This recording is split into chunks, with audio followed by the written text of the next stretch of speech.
নমস্কার শ্রোতা বন্ধুরা, রাধা রাধা ওয়ান এম চ্যানেলের পক্ষ থেকে আপনাদের সকলকে স্বাগত জানাই। আজকের এই ভিডিও থেকে ভগবান শ্রীকৃষ্ণের মূল্যবান কিছু উপদেশ জানতে পারবেন। এই মূল্যবান উপদেশগুলি কাজে লাগিয়ে আপনার জীবনে সফলতা অর্জন করতে পারবেন। তাই আজকের এই ভিডিওটি অবশ্যই মনোযোগ সহকারে শুনবেন। আর এই ভিডিওটির দ্বারা আপনি যদি উপকৃত হন তাহলে অবশ্যই একটি লাইক করবেন এবং প্রিয়জনদের সাথে শেয়ার করবেন, যাতে তারাও ভিডিওটি দেখে উপকৃত হতে পারে। আর যারা এই চ্যানেলে নতুন তারা অবশ্যই চ্যানেলটিকে সাবস্ক্রাইব করে নেবেন, যাতে আরও এরকম নতুন ভিডিও পেতে পারেন। আর কমেন্টে অবশ্যই লিখতে ভুলবেন না জয় শ্রীকৃষ্ণ। এবার আসুন ভিডিওটি।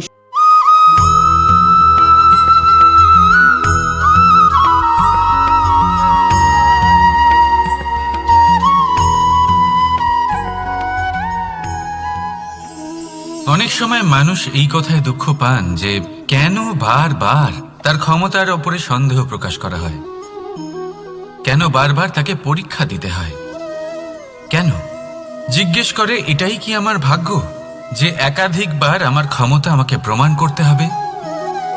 মানুষ মনে করে এ হলো দুর্ভাগ্য। আমি মনে করি এ হলো সৌভাগ্য। কিভাবে? সন্দেহ কার উপরে করা হয়?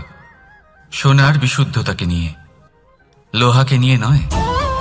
বিশুদ্ধতার নিরিখে বারবার তাকে পরীক্ষা করা হয়, তামাকে করা হয় না। রত্নকারের আঘাত হীরেকে সহ্য করতে হয়, কোনো কাঁকরকে নয়। সেই জন্য নিজের ভাবনাকে ধন্যাত্মক করে তুলুন। জীবনে যত পরীক্ষায় আসুক না কেন, হাসি মুখে তার সম্মুখীন হন, তাতে উতলা হবেন না। আর তারপর দেখবেন আপনার অন্তরের এই রত্ন আপনার জীবনকে উজ্জ্বল করে তুলবে। তাহলে আসুন আমার সাথে ভালোবেসে বলুন রাধা রাধা। সকলে বলেন এবং আমিও বলি যে মানুষ যেমন সঙ্গে মেলামেশা করেন সেরকমই তার স্বভাব হয়ে যায়। এ হলো সত্য, কিন্তু এটা হলো অর্ধ সত্য। হ্যাঁ, বৃষ্টির ফোঁটা যখন সাপের মুখে যায় তখন তা বিষে পরিণত হয়, তাই যখন ঝিনুকের মধ্যে যায় তখন তা মুক্ততে পরিণত হয়। কিন্তু কোনো ব্যক্তির স্বভাব এ হলো অত্যন্ত গুরুত্বপূর্ণ।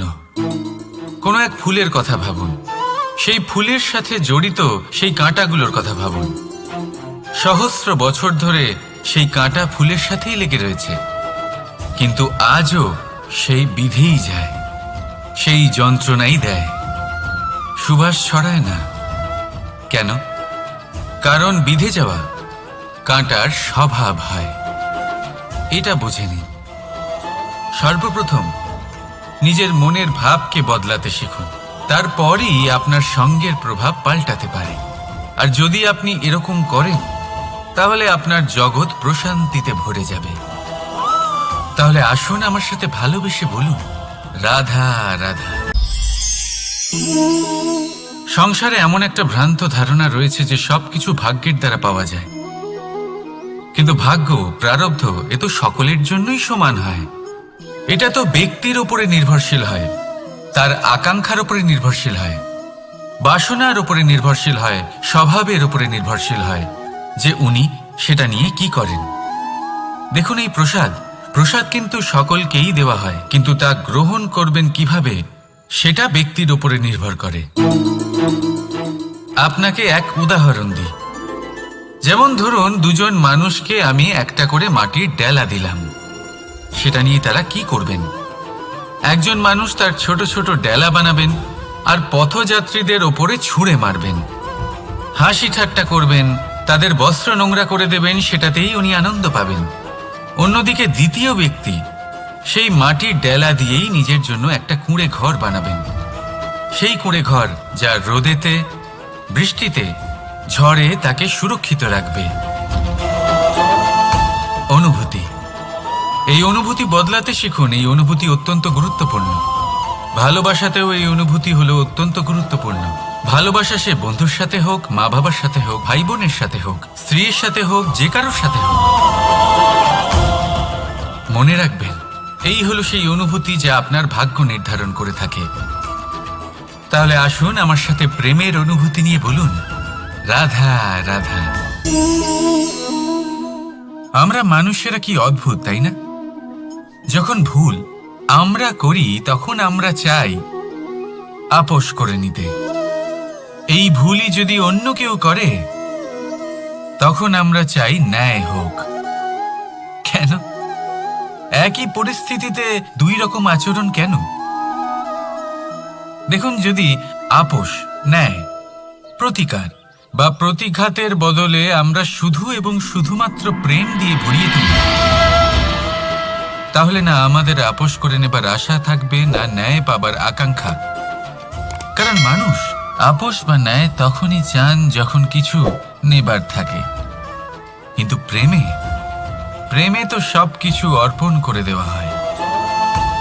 মনে রাখবেন, সব থেকে বড় আপোষ আর সব থেকে বড় ন্যায় শুধুমাত্র ভালোবাসা। তাহলে আসুন আমার সাথে ভালোবেসে বলুন, রাধা রাধা। আপনি কি কখনো আয়না দেখেছেন? আমাদের মধ্যে এমন কে আছেন যিনি আয়না দেখেননি? সকলেই আয়না দেখেছেন, আয়নায় নিজের প্রতিবিম্বও দেখেছেন। কিন্তু কেউ কি ভেবে দেখেছেন আয়নার পেছনে কি আছে? সেই প্রতিবিম্বের পেছনে কি আছে?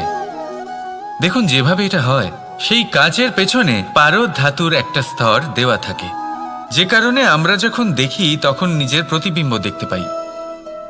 অর্থাৎ এই কাঁচ এমনভাবে তৈরি করা হয় যে আলোর প্রকাশ যেদিক থেকে আসে সেই দিকেই আবার ফিরে যায়। সেই জন্যই এটাকে আয়না বলা হয়। এটাই হলো সবার জীবনেরও সত্য। যদি আমরা আমাদের সম্পূর্ণ মনোযোগ শুধু লক্ষ্যের দিকে কেন্দ্রীভূত করি, এদিক ওদিক বিক্ষিপ্ত না হই, তাহলে না শুধু আমরা নিজের লক্ষ্য প্রাপ্তিতে সফল হব, বরং আমরা অন্যের পথপ্রদর্শক হিসেবেও সাফল্য পাব। তাহলে আপনি কি হতে চাইবেন এমন একজন ব্যক্তি? সিদ্ধান্ত আপনার। রাধা রাধা। পাওয়া এবং হারিয়ে ফেলা, এই দুই হলো জীবনের অভিন্ন অঙ্গ। আমরা যেমন কিছু পেয়ে থাকি তেমন কিছু হারিয়েও থাকি। কিছু স্বপ্ন সার্থক হয়, আবার কিছু লক্ষ্য অপূর্ণই থেকে যায়। জীবনে এটা হয়েই থাকে, প্রত্যেকের জীবনেই এটা হয়ে থাকে। কিন্তু কারোর সাথে দেখা হলে আমরা কি ধরনের কথা বলি? আমরা সেই কথাই বলি যা আমরা হারিয়েছি। নিজেও দুঃখ পাই, আবার সামনের মানুষটাকেও দুঃখ দিই। তার থেকে অন্যরকম কিছু করার চেষ্টা করুন, ধন্যাত্মক চিন্তা করার চেষ্টা করুন। মন সেদিকেই দিন, স্মরণ শুধুমাত্র তাকেই করুন, গুরুত্ব তাকেই দিন যিনি আপনার কাছে রয়েছেন। যিনি আপনার কাছে নেই তার আশায় কষ্ট কেন পাচ্ছেন আপনি? সেগুলিকেই প্রাধান্য দিন যা আজ এখন বর্তমানে আপনার কাছে রয়েছে। যেমন আমি কংস মামাকে স্মরণ করি না, যিনি আমার ছেলেবেলা নষ্ট করে দিয়েছেন। আমি স্মরণ করি আমার যশোদা মাকে, আমার বলরাম দাদাকে, আমার রাধাকে, যারা আমার জীবনকে ভরিয়ে তুলেছেন। আপনিও ঠিক এটাই করুন আর আমার সাথে ভালোবেসে বলুন, রাধা রাধা। ভাবনা, এই ভাবনা সত্যি হয়ে সামনে আসে, এটা হলো কঠোর সত্যি। কারণ ভাবনাই হলো সেই বীজ যা সত্যরূপী সেই চারাকে জন্ম দেয়, তাকে বিকশিত করে। এবার ভাবুন, যদি এই বীজ কাঁটা গাছের হয় তাহলে তা ছায়া দেবে না, তা শুধুই কাঁটা প্রদান করবে। সেইখানেই যদি এই বীজ বট গাছের হয় তাহলে তা এমন এক গাছে পরিণত হবে যা অনেক বছর ধরে অনেক মানুষকে ছায়া প্রদান করবে, পাখিদের বাসা হবে। সেইভাবেই এই ভাবনা, যদি এই ভাবনা নিচু মানের হয় তাহলে আপনাকে আশঙ্কিত করবে। যদি এই ভাবনা উচ্চ মানের হয় তাহলে আপনাকে সমাধান দেবে। সেই জন্য ভেবেচিন্তে নিজের এই ভাবনা চয়ন করুন। এই ভাবনা আপনাকে আশঙ্কাও দিতে পারে, সমাধানও দিতে পারে। কি নির্বাচন করবেন আপনি? শঙ্কা নাকি সমাধান? নিচু মানের ভাবনা নাকি বড় মাপের ভাবনা? সিদ্ধান্ত আপনার। আসুন আমার সাথে ভালোবেসে বলুন, রাধা রাধা। জীবন এবং মৃত্যু, এই দুই হলো জীবনের দুটি অটল সত্য। যিনি জন্মগ্রহণ করেছেন তিনি মৃত্যুলাভ অবশ্যই করবেন, এই হলো নিয়তি। এবার একটা কথা বলি, মৃত্যুলাভ সবাই করেন, কিন্তু জীবন বাঁচতে সবাই জানেন না। সারা জীবন কেটে যায় কিন্তু জীবন ভালো করে বাঁচতে পারেন না, বুঝতেই পারেন না কি করা উচিত। জীবন বাঁচলেও কিভাবে বাঁচবেন? যদি বাঁচেন তাহলে বাঁচুন সেই প্রদীপের মতো, যে নিজের শিখা দিয়ে অসংখ্য প্রদীপকে জ্বালিয়ে তুলতে পারে, যে নিভে যাবার আগেও অন্ধকারের সাথে লড়তে থাকে। হয়তো সেই জন্যই যেখানে প্রদীপ রাখা হয় সেই জায়গাকে পুজো করা হয়, সেই স্থানকে পবিত্র মানা হয়। একটা কথা ঠিক, মৃত্যু সবার হবে, সে আমি হই, সে আপনি হন বা অন্য কেউ হোক। একদিন এই সংসার থেকে চলে যেতেই হবে। কিন্তু আপনি এই জীবনে কি করেছেন সেটাই হলো গুরুত্বপূর্ণ। আর যিনি জীবন বাঁচতে শিখেছেন তিনি মৃত্যুর পরেও জীবিত থাকেন, তিনি অমর হয়ে যান। আপনিও এটাই করুন আর আমার সাথে ভালোবেসে বলুন রাধা রাধা। কথায় আছে মানুষের উচিত দৃঢ়তার সাথে পদক্ষেপ নেওয়া। যেখানে পা ফেলবেন সেই মতোই পথ নির্বাচন হবে, সেই মতোই লক্ষ্য নির্ধারিত হবে। কিন্তু শুধুই কি পদক্ষেপের দিকে নজর রাখা যথেষ্ট? না, এর থেকে অনেক বেশি গুরুত্বপূর্ণ হলো আচরণ।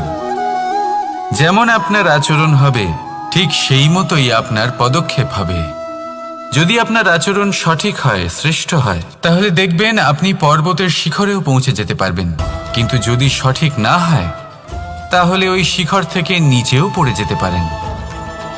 হ্যাঁ, গতির জন্য পদক্ষেপের উপর নজর রাখা গুরুত্বপূর্ণ, কিন্তু প্রগতির জন্য আচরণই হলো গুরুত্বপূর্ণ, তাছাড়া সম্ভব নয়।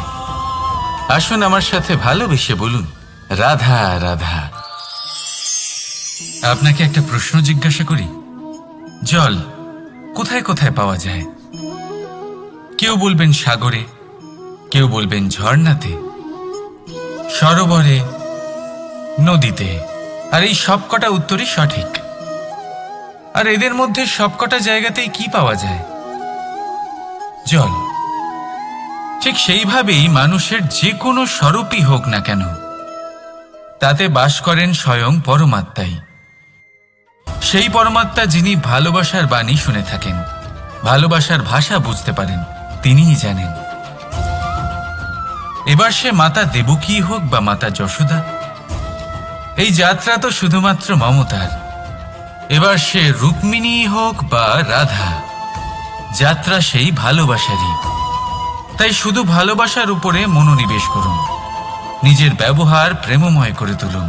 আপনার প্রত্যেকটা সম্পর্ক, প্রত্যেকটা বন্ধন পবিত্র হয়ে উঠবে। তাই আসুন আর আমার সাথে ভালোবেসে বলুন রাধা রাধা। ছেলেবেলা। এবার ছেলেবেলার বিষয় আর কি বলি, অত্যন্ত বিশেষ হয় এই ছেলেবেলা।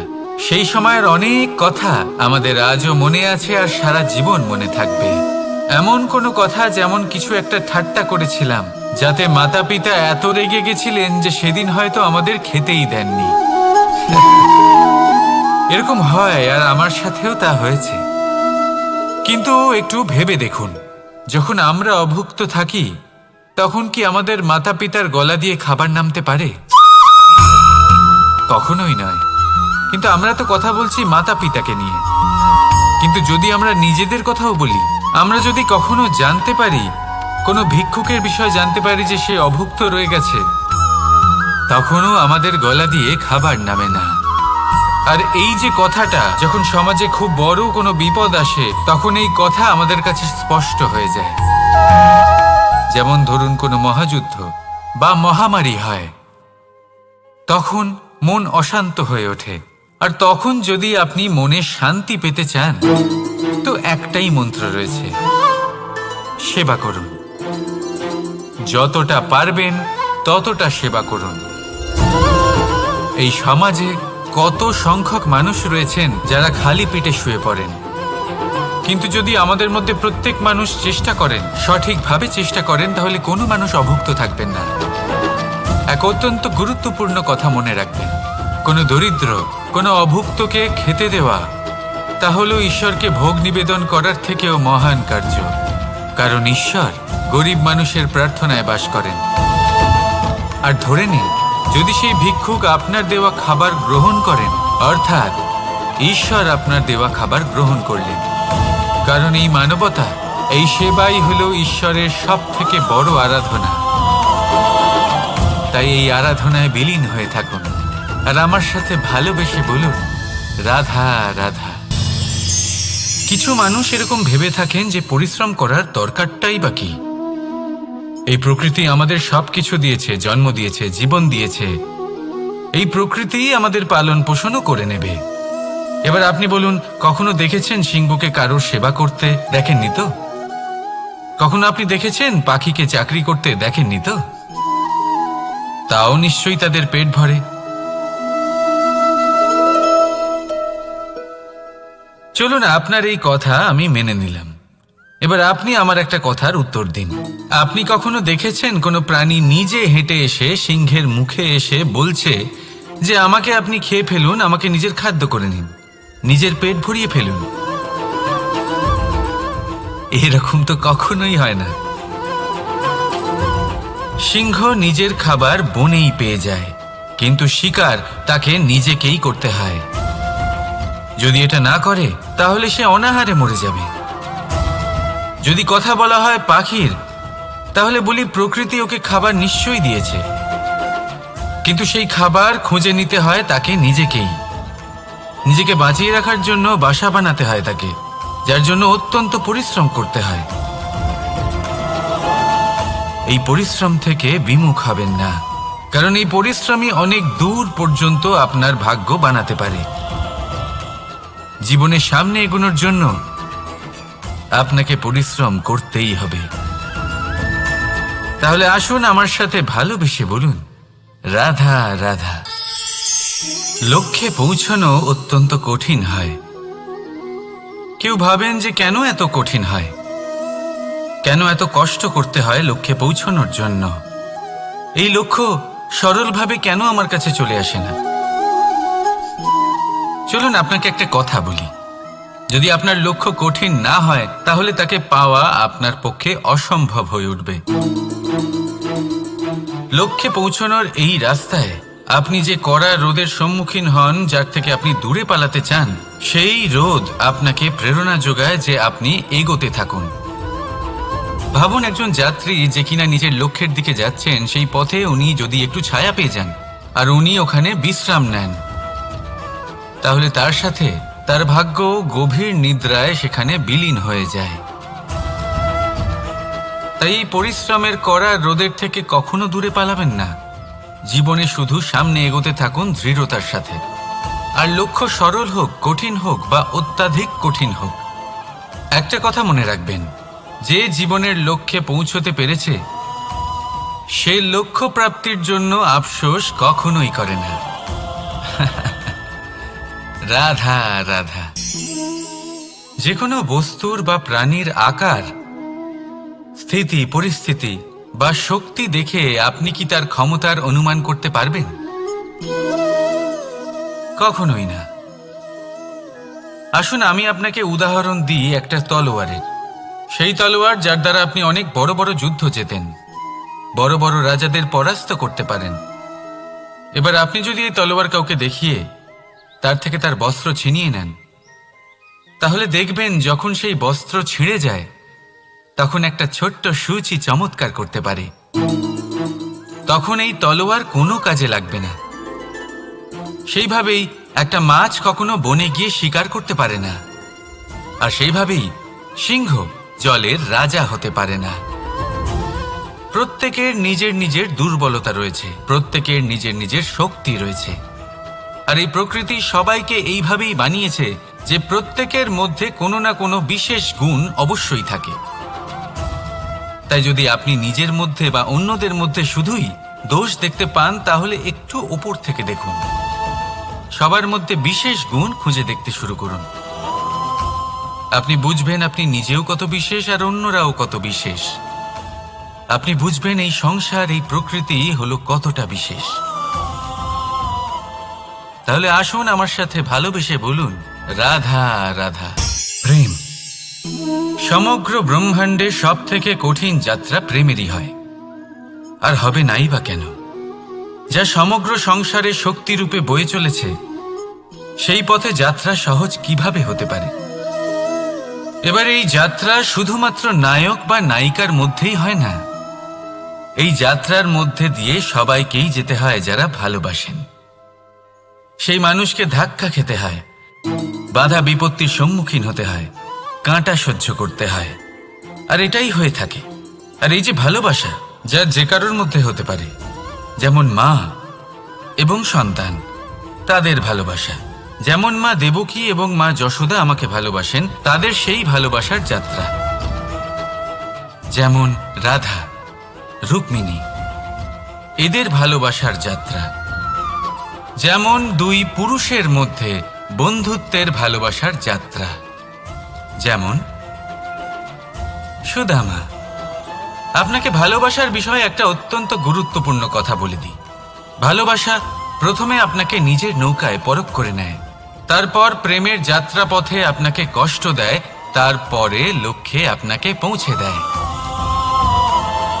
এবার একজন সখার তার সখার সাথে ভালোবাসার এই যাত্রা শুরু হতে চলেছে। রাধা রাধা। বিনম্রতা।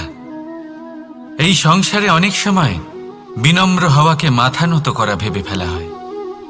আপনি অনেকবার মানুষকে এটা বলতে শুনে থাকবেন যে আমি কখনো কারোর সামনে মাথা নত করি না, কখনো নত হই না, আমি ভেঙে যাব কিন্তু কারোর সামনে নিচু হব না।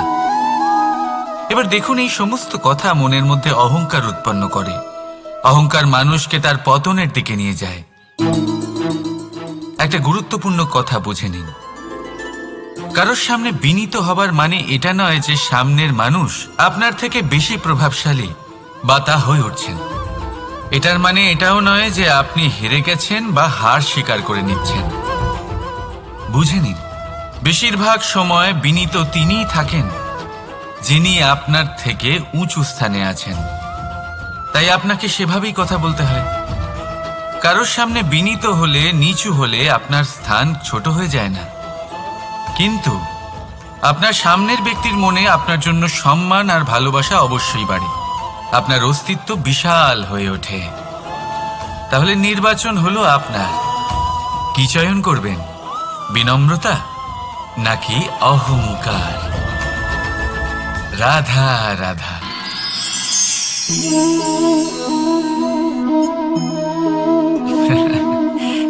আপনি হয়তো ভাবছেন আমি কি করছিটা কি? আজ আমি ভাবলাম যে রান্না করতে একটু সাহায্যই করে দিই, তাই চাল বেছে দিচ্ছিলাম। ভেবেছিলাম এই কাজটা অত্যন্ত কঠিন হবে। না, সহস্র ভালো চালের মধ্যে থেকে দুটো কাঁকর বাছা শুধুমাত্র অভ্যেসের ব্যাপার। বাস্তবে কঠিন কাজ আর শিল্পকলা সেটাই যেখানে কয়েক হাজার কাঁকরের মধ্যে থেকে একটা রত্ন বের করতে হয়। এবারের সারমর্ম কি হতে পারে? সারমর্ম হলো এটাই, বড় তিনি হন না যিনি মানুষের মধ্যে খামতি বের করেন। মাহাত্ম্য তাতেই, শ্রেষ্ঠত্ব তাতেই, যা অন্যের ভেতরে থাকা ভালো গুণগুলি বের করে তার সম্মুখে, এই সংসারের সম্মুখে প্রস্তুত করতে পারেন। আসুন আমার সাথে ভালোবেসে বলুন, রাধা রাধা। জলরাশির সাথে আমার প্রেম চিরন্তনের। তা সে মথুরার যমুনা নদীই হোক বা দ্বারকার সমুদ্রই হোক। সমুদ্রের ধারে চলতে চলতে যখন সেই কোমল ঢেউ পা ছুঁয়ে যায়, আহা, ক্লান্তি যেন দূর হয়ে যায়। আমাদের মধ্যে একটা শক্তির জন্ম দেয়, মনকে উৎফুল্ল করে তোলে। সেই ঢেউয়ের বিষয় কি আপনারা কখনো ভেবেছেন? এই ঢেউই যখন তটে আসে, ছোট পাথরের সাথে ধাক্কা খেয়ে বিক্ষিপ্ত হয়ে যায়। আর এমন এক সময়ও আসে যখন এই ঢেউই এত ভয়ঙ্কর হয়ে ওঠে যে সবকিছু ধ্বংস করে দেয়, সবকিছু নষ্ট করে দেয়। এর একটা সারমর্ম রয়েছে, একটা অত্যন্ত গুরুত্বপূর্ণ শিক্ষা রয়েছে, যে কখনো কাউকে দুর্বল মনে করবেন না, কখনো না। কারণ এই দুর্বলতা যখন তার প্রকৃত শক্তির রূপ দেখায়, প্রবল বিনাশ সৃষ্টি করে। তাই কারোর বিনম্রতার, কারোর কোমলতার সর্বদা সম্মান করতে শিখুন। রাধা রাধা। লক্ষ্য, পথ আর সাফল্য, এই তিনটেই একে অপরের সাথে জড়িত, কিন্তু অনেকবার মানুষ এদের ঠিকভাবে বুঝতে পারেন না।